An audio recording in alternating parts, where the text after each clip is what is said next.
All praises to Yahweh Basham, Yahweh Shai, Basham Makar Kwadash. Double honors to the apostles and the elders of Great Millstone, and Shalom to the elected nation of Israel.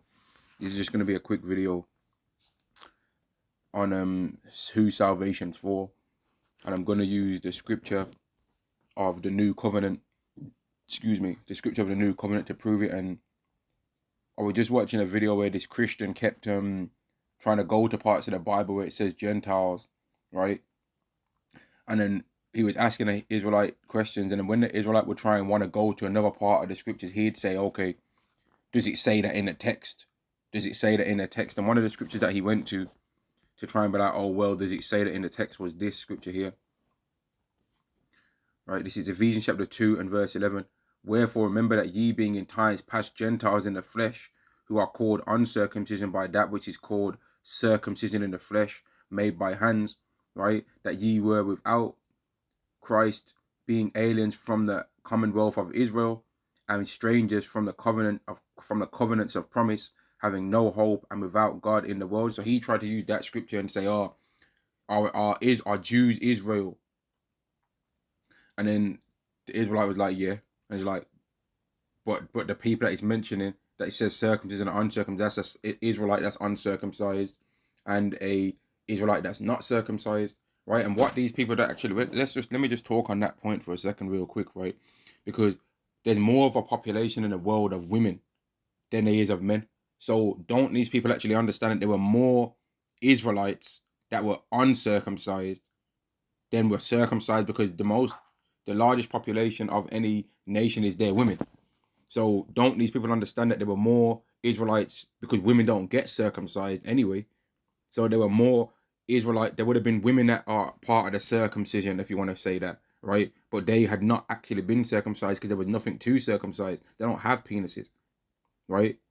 And there would have been women that are part of the uncircumcision, right? But they obviously didn't get circumcised either, or couldn't get circumcised because they're women and they don't have penises.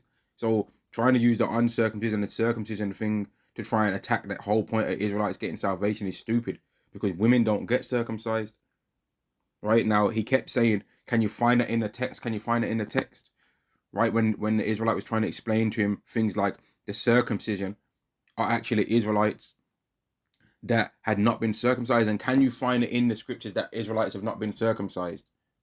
Yes, you can find it in the scriptures where Israelites are not getting circumcised, but can you find it in real life right now?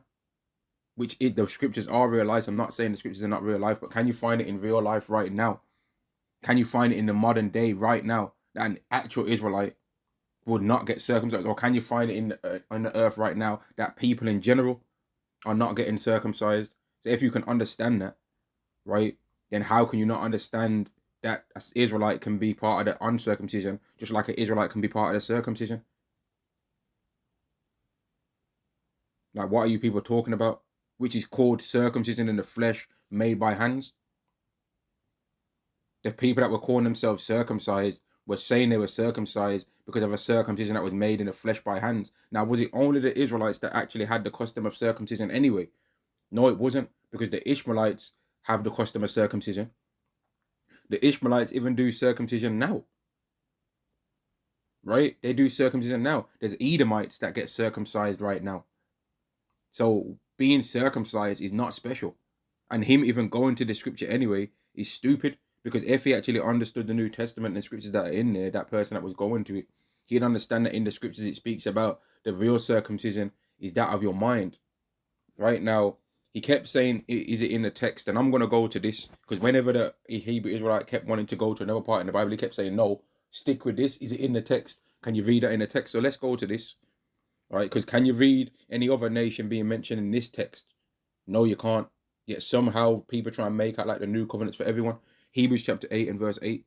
For finding fault with them, he saith, behold, the days come, saith the Lord, when I will make a new covenant with the house of Israel and with the house of Judah. Now, if you ask a Christian who is that talking about, right, they'll say to you, oh, that's spiritual Israel and spiritual Judah. Can you find that in the text?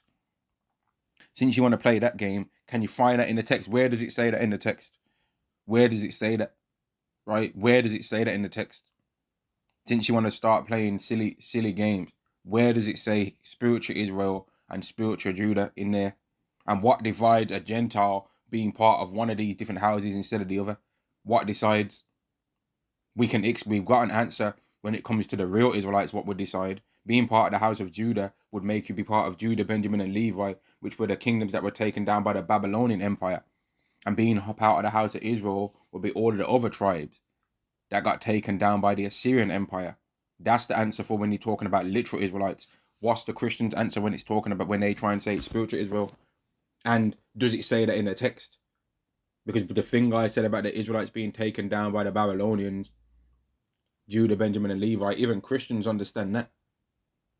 Verse 9, not according to the covenant that I made with their fathers in the day that I took them by the hand to lead them out of the land of Egypt, because they continued not in my covenant, and I regarded them not, saith the Lord. So this is talking about the Israelites whose forefathers were in the land of Egypt, which was also the seed of Abraham, a prophecy that the seed of Abraham was told that they was going to go through, right? Abraham was told his seed's going to go through this.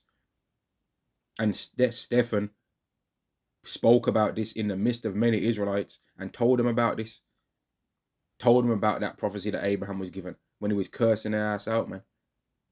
Verse 10, for this is the covenant that I'll make with the house of Israel after those days. Now, if you ask a Christian, if he was to ask this particular guy, in fact, who's that talking about? If he admits and says it's the house of Israel, then any argument he's got is cut, because where does it say that anyone else is part of this?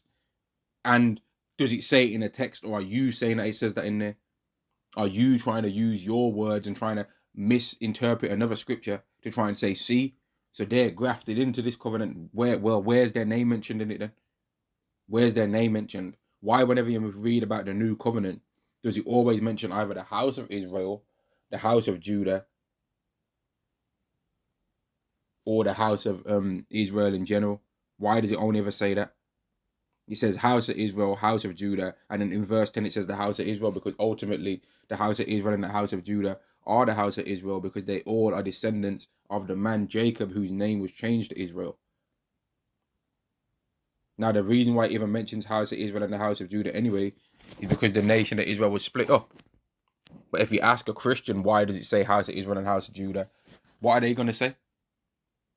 They'd have to mention some history of the Israelites. They ain't going to mention no history of the Gentiles to say why the house of Israel was split up, or why it says house of Israel and house of Judah. They can't mention, oh, well, because the Gentiles, blah, blah, blah, blah, blah. No, the Gentiles ain't got nothing to do with why the house of Israel and the house of Judah are mentioned in the book of Hebrews or in the book of Jeremiah, the 31st chapter. This is Ezekiel chapter 37 and verse 21. And say unto them, thus saith the Lord Yahweh, behold, I will take the children of Israel from among the heathen, whither they be gone, and I will gather them on every side and bring them into their own land. I will take the children of Israel from among the heathen. So that means there's going to be heathens in one land and Israelites in the same land, right? But Yahweh is going to take the Israelites away from them heathen, not bring the heathen and the Israelites together. No, the heathen and the Israelite even might look the same in this time when this takes place, but the heathen is going to stay where he's at, and the Israelite is going to be taken back to the land of Israel. That's what's going to be happening. Not everyone holding hands and making a circle of love that stretches all around the earth's equator. That's not going to be happening. Verse 22, and I'll make them one nation. Who's going to be made one nation? The Israelites, right? The children of Israel are going to be made one nation.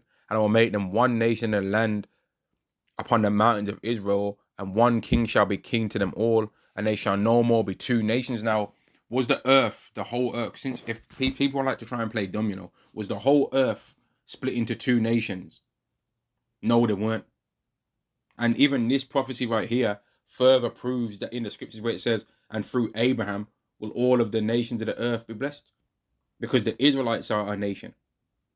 The Israelites, it clearly says here that the Israelites were split up into two nations. Because they all, the Judah, Benjamin, and Levi, they all decided, okay, we'll work as one. And all the rest of the tribes, they decided, okay, we'll work as one. But all the Israelites, anyway, as themselves individually, each of the 12 tribes is actually a nation in itself, really, when you see how different they are, even though they have the same lineage, right? And then in the midst of a tribe in itself, there can be two Benjamites that carry similarities, but they're different in themselves. There can be two Judites and they're different. There can be two Gadites, two Reubenites, two Naphtali, and they're completely different, but similar. And when one man has a million sons, right? Because he's immortal now and he can just keep having children till the end of till time continues, right? Aren't you gonna admit that man's a nation in that time? Don't people even say right now when they see a man that's got like he might have 10 children, don't they say, wow, you've got your own tribe there? Don't people make jokes like that? Oh, you've got your own tribe there, because they already know. So if there was one man that had like even 1,000 children, they'd be like, rah, you've got your own private army there. So when we've got multitudes of children, we're gonna become a nation. And there's even prophecies that speak about that. A small one shall become a strong nation. And I'm not gonna go to that in this lesson. Ezekiel chapter 37 and verse 22. And I will make them one nation in the land upon the mountains of Israel, and one king shall be king to them all, and they shall no more be two nations, neither shall they be divided into two kingdoms any more at all. The Israelites was divided into two kingdoms. Not everyone. So all these people that are running their mouth, saying this and saying that, where does it say in the text that this is going to happen to the Gentiles? Where does it say that? Because it says that the Israelites are going to be taken away from them. And then it goes on in verse 26 to say this, moreover, I will make a covenant of peace with them.